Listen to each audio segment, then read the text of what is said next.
Chers élèves d'HGGSP, voici la synthèse du petit 2 de votre chapitre sur s'informer. Comment s'informe-t-on aujourd'hui? La première chose à noter, c'est qu'il y a une mutation de la presse écrite.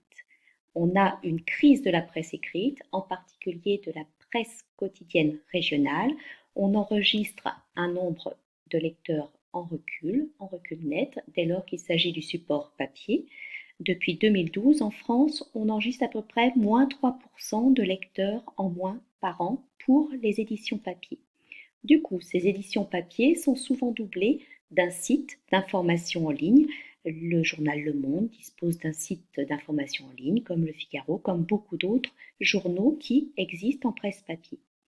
Certains journaux sont même d'ailleurs présents uniquement en ligne. On les appelle des pure players. Je peux donner comme exemple Mediapart, qui a été créé en 2008, ou le Huffington Post, qui a été créé en 2005 aux États-Unis, qui est devenu le HuffPost et qui a été décliné dans plusieurs pays depuis, notamment en France. En revanche, il y a des journaux papier qui gardent encore un certain succès, qui tirent leur épingle du jeu. Ce sont les gratuits, qui sont notamment lus pendant les temps de transport et distribués dans les grandes villes. On les voit à la sortie des bouches de métro ou dans les gares. En ce qui concerne la télévision, on constate qu'il y a de moins en moins de temps passé devant la télévision, en famille, en direct.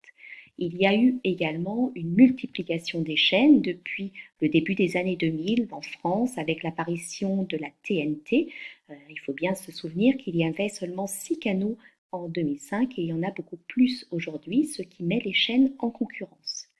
Il y a de nombreuses chaînes d'information continue qui sont apparues, qui peuvent être des chaînes d'échelle nationale, mais de plus en plus également des chaînes qui sont suivies alors qu'elles émanent d'autres pays, des chaînes internationales. On a également pour cette télévision de plus en plus une écoute en décalé, un contenu qui est écouté à la demande et non plus l'écoute du direct comme ça se faisait il y a encore une dizaine d'années. Quant à la radio, elle conserve son audience et on peut même prolonger l'écoute par le numérique, par le biais des podcasts. Mais très souvent, ces radios sont aussi victimes de réductions budgétaires.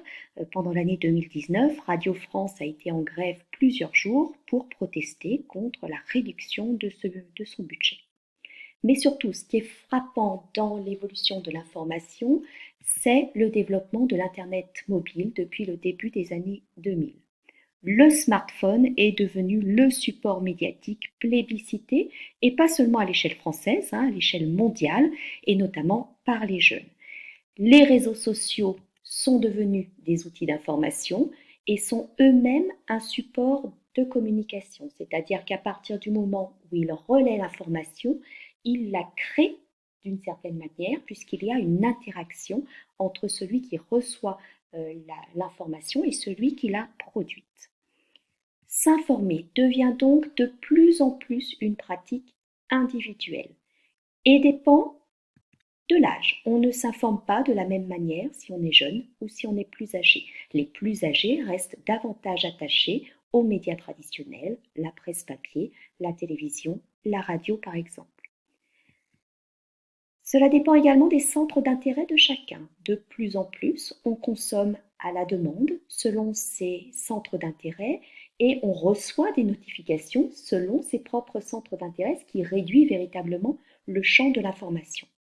Cela dépend également du niveau d'équipement personnel, selon qu'on est abonné à la 4G ou pas, et il y a une vraie fracture numérique entre des personnes qui ont accès à Internet, d'autres qui ne l'ont pas, qui ne savent pas pratiquer l'Internet.